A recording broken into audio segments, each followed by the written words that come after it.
Okay, it's Erev Shabbos Shuva, and I'm not sure if there will be if everybody calling in or not, so it's just an opportunity to collect my thoughts for Shabbos Shuva Drasha.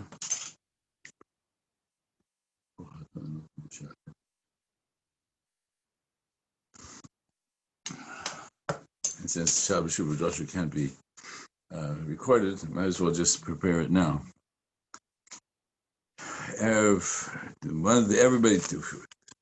We are generally accustomed to spending a lot of time talking about the Avodah of Yom Kippur, both in terms of the Chomesh Inuyim, Chidush Diyah, Tzir, Chitza, Nilas HaSandal, and Tashmir Shamita. So those are, in accordance with most opinion, according to Deraisa, for a number of reasons that the Gemara gives out the definition of V'nisam Snapshe Seichem. So there's a great deal of Torah on Yom Kippur. I wanted to try and talk about Erev Yom Kippur. Erev Yom Kippur in the Chassidish form is talked about in glowing terms of being the ability to be able to reach a madrega that's higher than we can check almost any other day of the year. Because even though there's mitzvahs to eat, Shabbos, Yantav, etc., but we know, so the Gemara tells us that Rabbi Kiva said that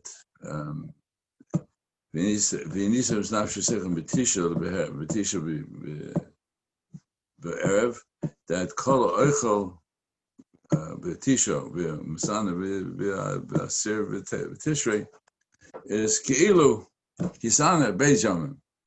It's not just that you prepare eating for preparation, it's the special mitzvah to eat, and that every bite of food that we eat is another part of that mitzvah. If we eat a little bit more, we're mekayim v'nisam snapshe seichem, according to Kiva Daraisa. So there's a whole bunch of Torah on the aliyah that takes place by eating on the Erev Yom Kippur, with which we have a tendency to take for granted because we're so rushed and we don't think about it. And I thought this was Shabbos Shuva would be a time to emphasize the cheshivas of Erev Yom Kippur. So there are several different pieces of Avodah of Erev Yom Kippur. The first is Kaparos in the morning, and that is another whole level of being ready to be makir ourselves a carbon to mechaper for our averos, and we're given this opportunity, which is compared to Soyer HaMishtaleach. The Soyer HaMishtaleach wasn't something that we had any benefit from it. It was the ability to be able to cast away our connection to Olam Haza, and the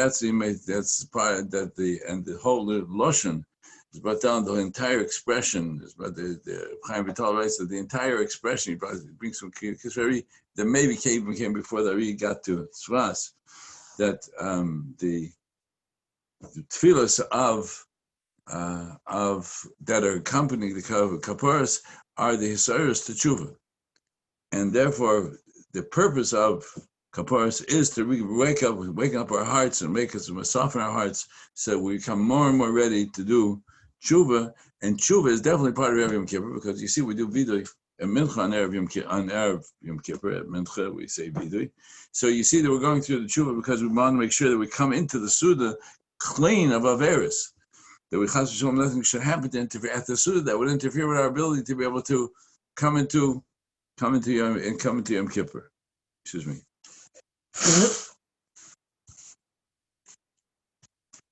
The third part of Erev Yom Kippur is, besides the preparation, but is Birchas Habonim.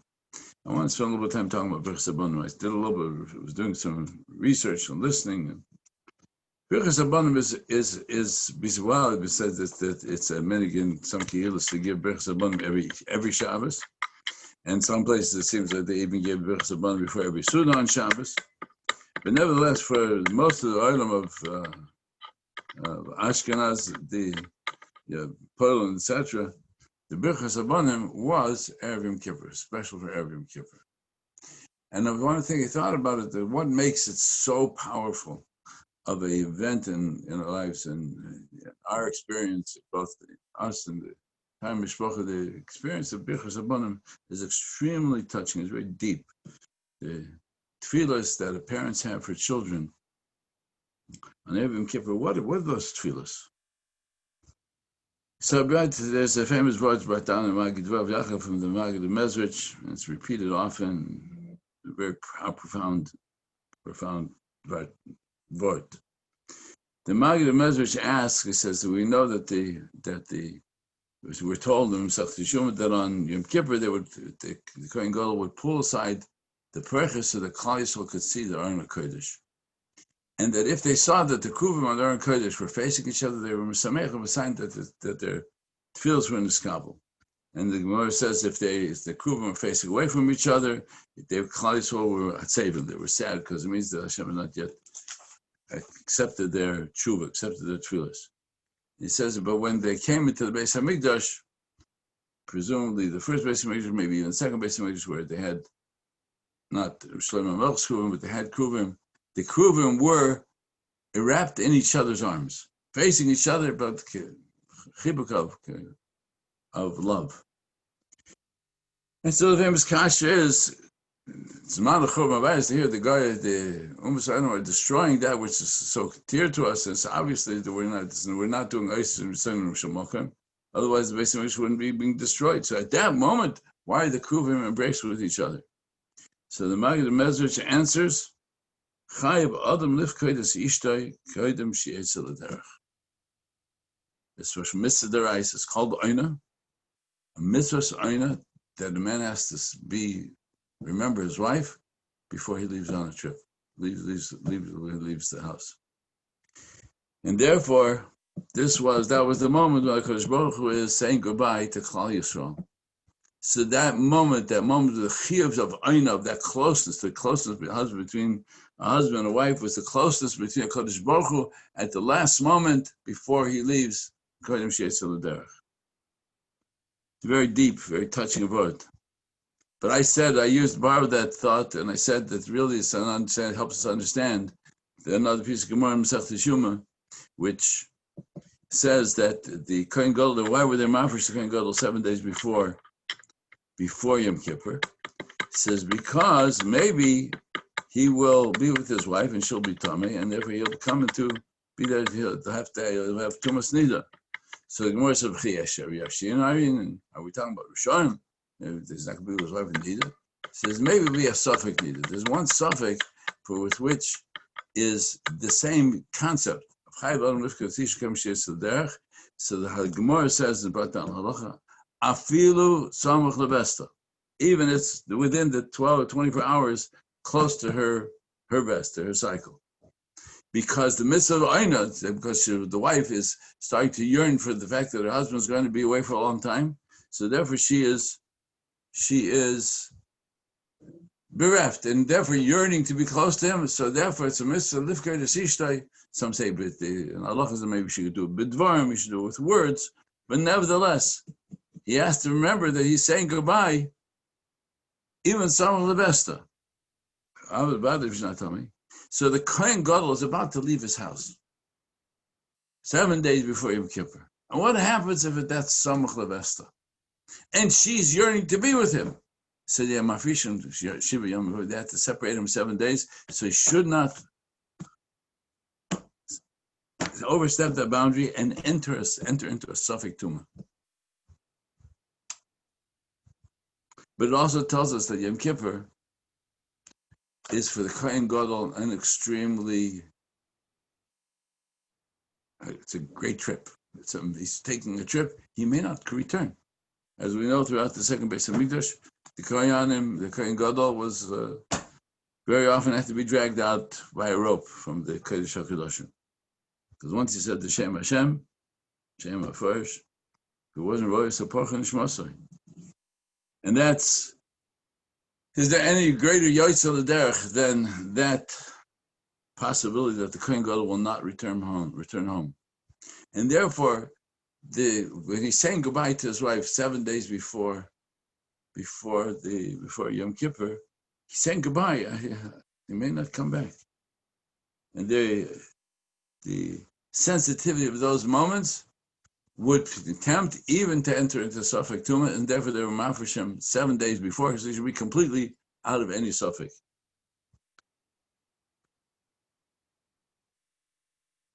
So So Klal Yisrael enters, we're getting ready to enter Yom Kippur.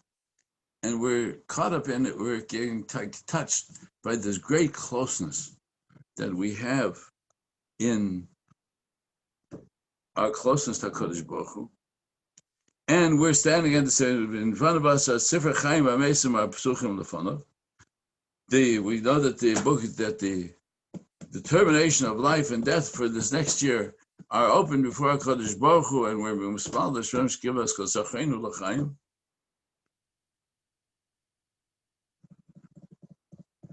So we recognize that it's a kind of Erev Yom Kippur is a time of tremendous tenderness. What would we be asking? What bracha would we give our children at that last moment when we're saying to my child, I don't know what will be this next year. I don't know if the din will come out, Yezakim in the din. I don't know if we'll be around for next Yom Kippur. What is the last thing that I want to tell my child before we step into Yom Kippur? You should be like the Avos and the Moors. Is there any greater bracha that a parent can give a child? And then to go on to add to that the Birchas Kahanim, which is the bracha of the Kohen Gadol. On Yom Kippur, he stands and gives that bracha to all of Klal Yisrael. And there's many stories around about the powerfulness of Birchas Kahanim. It's called the 70 letters of Birchas Kahanim are called the Shishim Gebarim Savimullah, around the Mitosh Shel Shlomo. Mipachad Aleilos.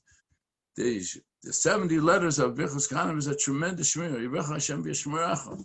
So we're taking like that moment that our children, our hearts are open to our children. What are we giving them? That bracha. We want to give them the bracha that the Kohen Gadol would be ready to give all of Klal Yisrael, let alone that we have Birchas Kahanim throughout the year. But the Birchas Kahanim on Yom Kippur had this unique power, and that giving Birchas Kahanim is not such a pushing thing to do, because in Halacha there's a great deal of debate if Yisrael can say Birchas Kahanim, because it was given as Daber El Aaron V'Albanav L'Emer Kol Yisrael was given, the mitzvah of Birchas Kahanim was given to Aaron Abanov.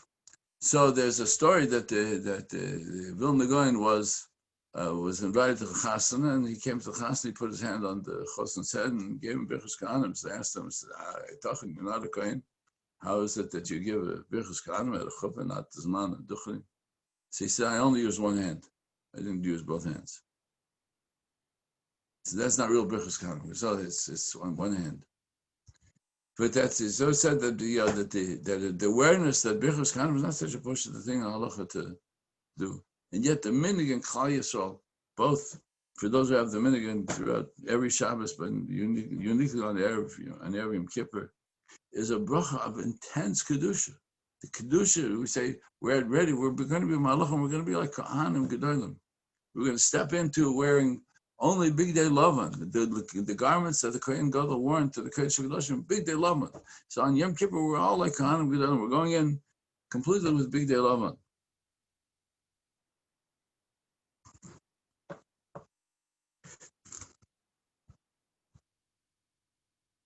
I heard there was the Maisa that the Vilna Gaon, actually it was known, the Vilna Gaon wanted to reestablish Birchas Kahanim every single day by davening. Definitely Shabbosim. He said, the halacha says that you should have, that the Kahanim should duchen every day. Beis Hamikdash they duchen every day. So it says that he wanted to institute and Birchas Kahanim, and that the day that he was about to announce that they're going to start Birchas Kahanim, he was thrown into jail. He was arrested. So he took that as a simon that he was the one thing that he knew that it was different was that he was going to create a new minhag in Klal Yisrael, re-establish the halacha. So he said, Min Shemayim, he was told not to do that, shown not to do that. And they said that Reb Chaim Volozhin also wanted to follow the derech of his Rebbe and reinstitute into Volozhin Birchas Kahanim. And with the day that he was going to make the announcement, there was a fire in the city, and half the city burned down, including the basic Knesset.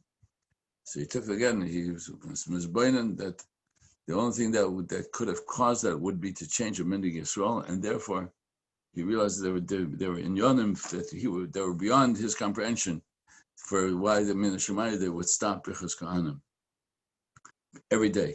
So Yom Kippur and Birchas Kahanim and Erev Yom Kippur, giving our children Birchas Kahanim is really a very powerful expression.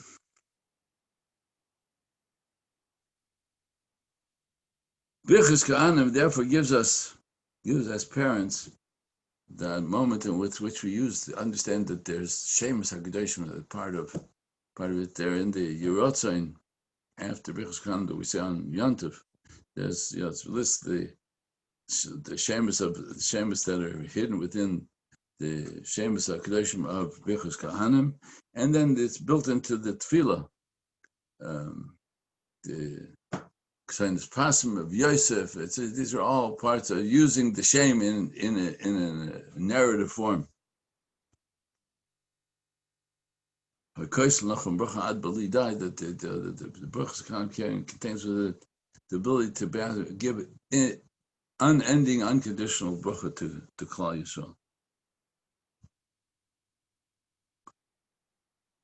So we look at that and we see that this whole concept of Birchas Kahanim has to be done, and it's brought on Shulchan Aruch that the reason why the Birchas Kahanim can only be done Yantiv, where's it in the Halacha? Matafran brings what the Ramah brings it in Shulchan Aruch. Birchas Kahanim is that the reason is because Birchas Kahanim had to be done b'simchas halev, and on Yantiv we don't have daigas upon us. Every day we have the daigas upon us, so we can't really focus on Birchas Kahanim. Like everybody's running out of davening to go to work. Yantiv, we don't have to worry about going to work. So there's at least for once one tefillah out of the three possible tefillahs that Shachris, Musaf, etc. that we could do Birchas Kahanim. At least Musaf, we can focus. We're not running out to Zman or Simcha. So we know that the reason why we wait till Yom Tov to do Birchas Kahanim is because that's when there's Simchas Halev, that we can open up our hearts and give the bracha with complete joy that we are transmitting over to Klal Yisrael. This special key of bracha, because we know that the Avos HaKadoshim gave brachas to their children. Avram gave to Yitzchak, and Chazal tells us to Yitzchak, Yichal Chazar to Yitzchak, and not to Esav, not to Yishmael. And Birchas Yaakov could be to his children was right before he died. This is because that's the time when he can tell his children the bracha with a complete heart. And Moshe Rabbeinu gave the bracha to Klal Yisrael when they finished the base of the Mishkan, and also the last bracha that we're going to still read was Zoysa bracha. That Moshe Rabbeinu says the ultimate culmination of all of Moshe Rabbeinu's Torah is in Zoysa bracha. So we recognize that the process is like Kaidim Misasa, Kaidim Sheitzel Derech, before we're going out. He's going out on the road. Moshe Rabbeinu was leaving Klal Yisrael. Yaakov Avinu is leaving his children. Avram is leaving Yitzchak. It's the time for the bracha. That's the time for the bracha, because that's when the bracha is b'leiv shalom.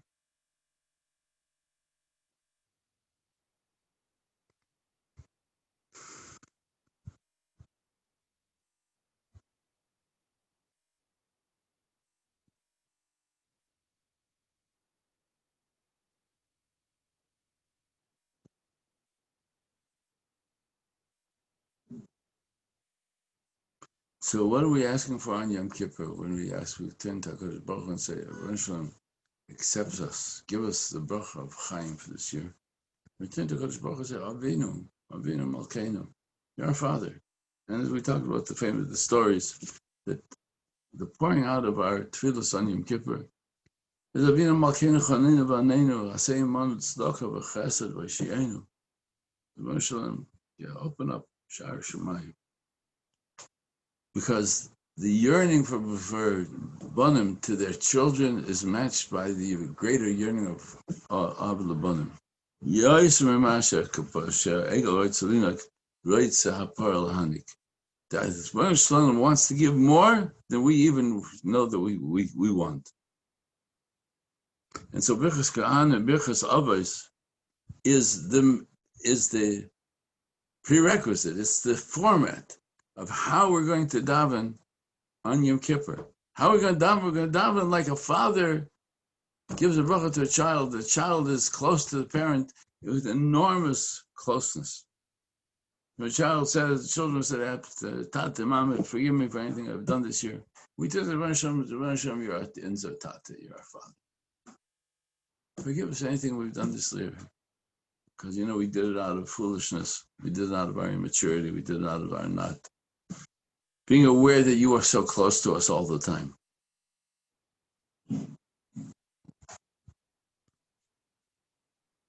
So these are some of the thoughts that we want to talk about as preparation for Yom Kippur. Shem Shuv that he will answer us, Ka'av, K'achim Avabonim. He give us a Shana Teva, Mesukah give us a year with the Gula Krova. The Gula Krova, Amen. Everybody should have a wonderful, wonderful Shabbos Shuva and should be a time of V'sayus of Ahava between Hashem and Kodesh Baruch Hu. That the Ahavas Hashem to Bnei Yisrael will give us all the acceptance. The eventual Makabel Shuva Kibiyotcha Yodei Pshuta L'Kabel Shalom. Hashem stretches out His hand to take us back. My brother-in-law, Richard Yitzchak Lowenbaum, once said at one of the conventions, he says, we say, Hashivenu Avinu L'Sar Sacha, V'Karvenu Malkeinu L'Aved Sacha. He said, we start off with Hashivenu Avinu. My father, bring us back. Oh, V'Karvenu Malkeinu L'Aved Sacha, then as a Melech, you'll bring us back closer to your Avodah. That the first step of Tshuva is Hashivenu Avinu, that you are our Father. Therefore, we can ask you to bring us back. That the tshuva that we ask every single day is the key to be able to daven, to continue the rest of the tefillah, slach lanu, etc. And just to add a little bit more, that on Yom Kippur, since we're like Bonim, so therefore Yom Kippur is a Zman HaGeula. It's a Zman HaGeula, and that's why the Gemara in Yoma says that there was Yomim Shel Simcha L'Klal Yisrael Chamisha Asar Ba'av and Yom Kippur, because that's when the Psuls would go out and they would say, Baruch saying, choose a good wife. Look for the real Tovus, look for the connection of their families. Don't look at the superficial. Why Yom Kippur? I understand it, because that's when the Mesa Midbar stopped. Why Yom Kippur is because this is a time when Kodesh Baruch Hu is yearning to be close to us. There's better time for Shidduch, when Hashem wants to give us, show us that He loves us, that this, the closeness between husbands and wives, between the Shekhinah of Kodesh Baruch Hu and the Shekhinah of Klal Yisrael. And so we prepare every Shemona Esrei with a yearning for a child, the child to a Kodesh Baruch Hu. Al b'nei navo derezeinu kol zara derezer Yisrael avadecha. That's part of the Goal Yisrael. That's part of the Gula. And so we daven to HaKadosh Baruch Hu to be Goel Yisrael. On Yom Kippur, the tefillahs carry with it the yearning that HaKadosh Baruch Hu wants us to have. So we bezeichen that HaKadosh Baruch Hu listen to our tefillahs and the Torah should get into our hearts. And we bezeichen that the Birchas Kohanim should be a complete bracha. Amen. Everybody have a wonderful, wonderful Shabbos Shuva.